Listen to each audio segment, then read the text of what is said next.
April 10ನೇ ತಾರೀಕು ನಮಗೊಂದು ಗುಪ್ತ ಮಾಹಿತಿ ಮತ್ತು KSP ಅಪ್ಲಿಕೇಶನಲ್ಲಿ ಒಂದು ಯಮಕನಮರಡಿಯಲ್ಲಿರುವ ಪೊಲೀಸ್ ಸ್ಟೇಷನ್ ವ್ಯಾಪ್ತಿಯಲ್ಲಿ ಒಂದು ಕೇಸಲ್ಲಿ ಒಂದು ಹುಡುಗಿಯನ್ನು ಅವರು ತಂದೆ ತಾಯಿನೇ ಮರ್ಡರ್ ಮಾಡಿ ಮಹಾರಾಷ್ಟ್ರದಲ್ಲಿ ಮರ್ಡರ್ ಮಾಡಿ ಕೊಲೆ ಮಾಡಿರೋದಾಗಿ ಇಲ್ಲಿಂದ ಕರ್ಕೊಂಡು ಹೋಗಿರೋದಾಗಿ ನಮಗೆ ಒಂದು ಗುಪ್ತ ಮಾಹಿತಿ ಬರ್ತದೆ. ಆ ಗುಪ್ತ ಮಾಹಿತಿ ಮೇಲೆ ವಿಚಾರಣೆ ಮಾಡುವ ಸಂದರ್ಭದಲ್ಲಿ ಕೃಷ್ಣ ಪಾಟೀಲ್ ಎಂಬುವರು, ಕೃಷ್ಣ ಪಾಟೀಲ್ ಅವ್ರ ಪರಿಚಯ ಇರೋ ಹುಡುಗಿಯೊಬ್ಬರು ಸತ್ಯವ ಎಂಬವರು ಕಾಣ್ತಾ ಇಲ್ಲ ಮತ್ತು ಅವರನ್ನು ಮರ್ಡರ್ ಮಾಡಿರಬಹುದಂದ್ರೆ ಡೌಟ್ ಮೇಲ್ಗಡೆ ಕೃಷ್ಣ ಪಾಟೀಲ್ ಎಂಬುವರು 11/4/2026 ಡೌಟ್ ಮೇಲ್ಗಡೆ ಒಂದು ಊರಲ್ಲಿ ಮಾತಾಡ್ತಾ ಇದ್ದಾರೆ. ಸತ್ಯವ ಎಂಬ ನನಗೆ ಪರಿಚಯ ಇರೋ ಒಂದು ಲೇಡಿ ಅವರನ್ನು ಕೊಲೆ ಮಾಡಿದ್ದಾರೆ ಅಂದರೆ ನನಗೆ ಡೌಟ್ ಇದೆ ಅಂದರೆ ಇಲ್ಲಿ ಒಂದು ಮಾಹಿತಿಯನ್ನು ನೀಡುತ್ತಾರೆ. ಅದು ಮೇಲ್ಗಡೆ ಒಂದು ಮರ್ಡರ್ ಕೇಸ್ ದಾಖಲಾಗಿರ್ತದೆ. ಮೃತಪಟ್ಟಿರುವ ಸತ್ಯವ ಅವರು ಫೆಬ್ರವರಿ ತಿಂಗಳಲ್ಲಿ ಕೃಷ್ಣ ಪಾಟೀಲ್ ಅವ್ರ ಜೊತೆಗೆ ಎಲೋಪ್ಮೆಂಟ್ ಆಗಿರುತ್ತೆ, ಓಡಿ ಹೋಗಿರ್ತಾರೆ. ಈ ಸತ್ಯವ ಅವ್ರಿಗೆ ಆಲ್ರೆಡಿ ಮದುವೆ ಆಗಿದೆ, 4 ವರ್ಷ ಹಿಂದೆ ಇನ್ನೊಬ್ಬರ ಜೊತೆ ಮದುವೆ ಆಗಿರ್ತದೆ.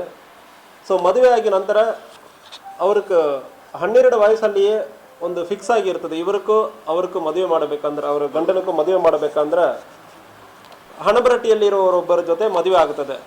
ಅವರು ಜಾಸ್ತಿ ಕುಡಿತಾ ಇದ್ದಾರೆ ಅಂದರೆ ಕಂಪ್ಲೇಂಟ್. ಸೊ ಅದರಿಂದ ಫ್ಯಾಮಿಲಿ ರಿಲೇಷನನ್ನು ಬಿಟ್ಟು ಸ್ವಂತ ಊರಲ್ಲಿ ಇದ್ದ ಕೃಷ್ಣ ಪಾಟೀಲ್ ಎಂಬರ ಜೊತೆ ಅವರು ಪರಿಚಯ ಕಂಟಿನ್ಯೂ ಮಾಡ್ತಾ ಇರ್ತಾರೆ. ಈ ಪರಿಚಯ ಮದುವೆಕ್ಕಿಂತನೂ ಪರಿಚಯ ಇದು ಫ್ಯಾಮಿಲಿ ಮೆಂಬರ್ಗೆ ಯಾರಿಗೂ ಗೊತ್ತಿರಲ್ಲ. ಅದಾದಮೇಲೆ ಮದುವೆ ಆದಮೇಲೂ ಗಂಡ ಜಾಸ್ತಿ ಕುಡಿತಾ ಇದ್ದಾನೆ, ತನ್ನನ್ನು ನೋಡ್ಕೊಳ್ತಾ ಇಲ್ಲ. ಆ ಕಾರಣದಿಂದ ಇವರು ರಿಲೇಷನ್ಶಿಪ್ಪನ್ನು ಸ್ವಂತ ಊರಲ್ಲಿ ಇದ್ದ ಕೃಷ್ಣ ಪಾಟೀಲ್ ಎಂಬನ ಜೊತೆ ರಿಲೇಷನ್ಶಿಪ್ಪನ್ನು ಕಂಟಿನ್ಯೂ ಮಾಡಿರ್ತಾರೆ.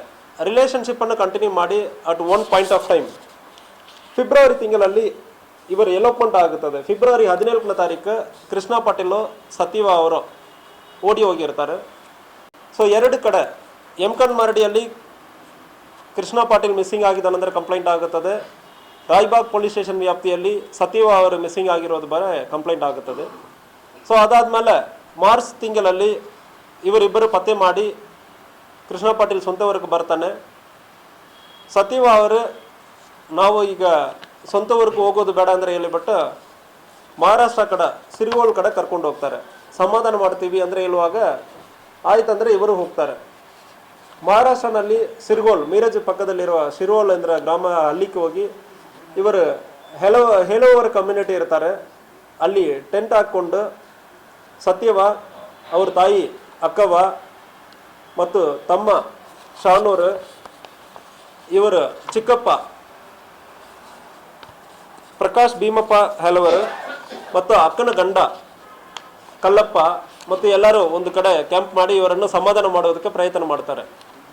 ಸಮಾಧಾನ ಮಾಡೋಕ್ಕೆ ಪ್ರಯತ್ನ ಮಾಡುವ ಸಂದರ್ಭದಲ್ಲಿ ಮಾರ್ಚ್ 21ನೇ ತಾರೀಕು ಗಲಾಟೆ ಆಗುತ್ತದೆ. ಅವತ್ತಿನ ದಿವಸ ಅಲ್ಲಿಂದ ಮತ್ತು ಚೇಂಜ್ ಮಾಡಿಕೊಂಡು ಅರಗ್ ಪಕ್ಕದಲ್ಲಿರುವ ಅರಗ್ ಹಳ್ಳಿಗೆ ಹೋಗಿರ್ತಾರೆ. ಅಲ್ಲಿ ಹೋಗಿಬಿಟ್ಟು ಅಲ್ಲಿ ಗಲಾಟೆ ಮಾಡುವ ಸಂದರ್ಭದಲ್ಲಿ ಸತ್ಯವ ಇವ್ರಿಗೂ ಇಲ್ಲ, ನಾನು ಕೃಷ್ಣ ಪಾಟೀಲ್ ಜೊತೆನೇ ಹೋಗ್ತೀನಿ, ಈ ಮದುವೆನಲ್ಲಿ ನನಗೆ ಇಷ್ಟ ಇಲ್ಲ, ನೀವು ಫೋರ್ಸ್ಫುಲ್ ಆಗಿ ಮಾಡಿದ್ದೀರ ಅಂದರೆ ಹೇಳಿರ್ತಾರೆ.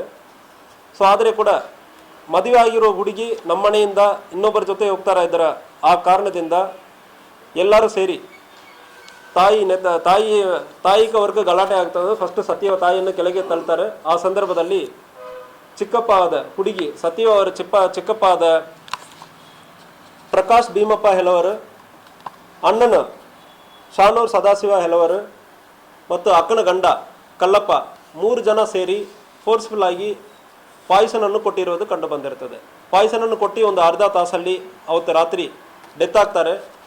ತಕ್ಷಣ ಅಲ್ಲಿ ಹತ್ತಿರ ಇರುವ ಮಶಾನಕ್ಕೆ ಹೋಗಿ ಬೆಂಕಿ ಹಾಕಿ ಬಾಡಿಯನ್ನು ಕೂಡ ಸುಟ್ಟಿರ್ತಾರೆ. ಇದಕ್ಕೆ ಪಕ್ಕದಲ್ಲಿ ಹಳ್ಳಿಯವರ ಸಹಕಾರ ತಗೊಂಡು ಬಾಡಿಯನ್ನು ಕೂಡ ಸುಟ್ಟಿರ್ತಾರೆ.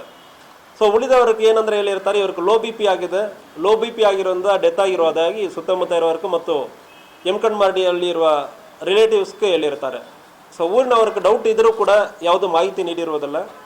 ಬಟ್ ಇಷ್ಟು ಚಿಕ್ಕ ವಯಸ್ಸಲ್ಲಿ ಹೆಂಗೆ ಇವ್ರಿಗೆ ಲೋ ಬಿ ಪಿ ಆಗುತ್ತೆ, ಇದಕ್ಕೇನು ಬ್ಯಾಕ್ಗ್ರೌಂಡ್ ಹಿಸ್ಟ್ರಿ ಯಾವುದೇ ಇರುವ ಸಂದರ್ಭದಲ್ಲಿ ಇವ್ರಿಗೆ ಯಾವುದೇ ಕಾಯಿಲೆಗಳು ಯಾವುದೇ ಇರೋದು ಬರ ಕಂಡು ಬಂದಿಲ್ಲ. ಅವ್ರ ತಾಯಿ ಸತ್ಯವ ಅವ್ರ ತಾಯಿ ಅಕ್ಕವ್ವ ಅವರು ಅವತ್ತು ರಾತ್ರಿ ಏನೇನಾಗಿದೆ ಸಂಪೂರ್ಣವಾಗಿ ಆಗಿರೋದ್ರ ಬಗ್ಗೆ ನಮಗೆ ಇದು ಸ್ಟೇಟ್ಮೆಂಟ್ ಕೊಟ್ಟಿದ್ದಾರೆ. ಅವತ್ತು ವಿಚಾರಣೆ ನಡೀತಾ ಇದೆ. ಈಗ ಅರಗ್ ಹಳ್ಳಿಯಲ್ಲಿ ಇದು ಕೊಲೆ ಆಗಿರೋದು ಕಂಡು ಬಂದಿರ್ತದೆ. ಮಹಾರಾಷ್ಟ್ರನಲ್ಲಿ ಸಂಪೂರ್ಣವಾಗಿ ಕೊಲೆ ಪ್ರಯತ್ನ, ಕೊಲೆ ಎಲ್ಲ ಕೂಡ ಅಲ್ಲಿನೇ ಆಗಿರೋದು ಕಂಡು ಬಂದಿರ್ತದೆ.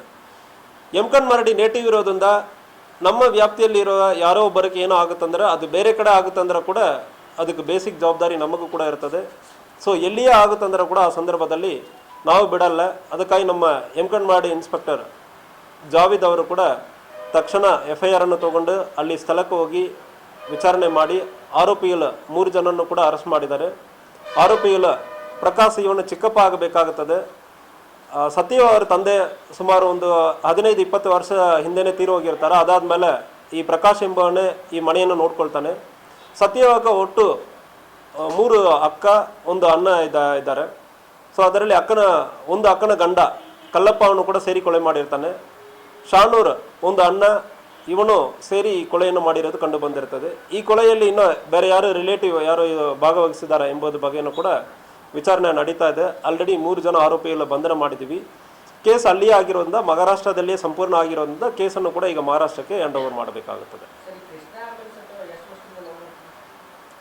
ಸೊ ಅವರು ಊರಿನಿಂದ ಸುಮಾರು ವರ್ಷದಿಂದ ಪರಿಚಯ, ಮದುವೆ ಆಗೋದಕ್ಕೆ ಮುಂಚೆ ಅಂದರೆ ಮದುವೆ ಆಗಿರೋದು 4 ವರ್ಷ ಹಿಂದೆ ಮದುವೆ ಆಗಿದೆ.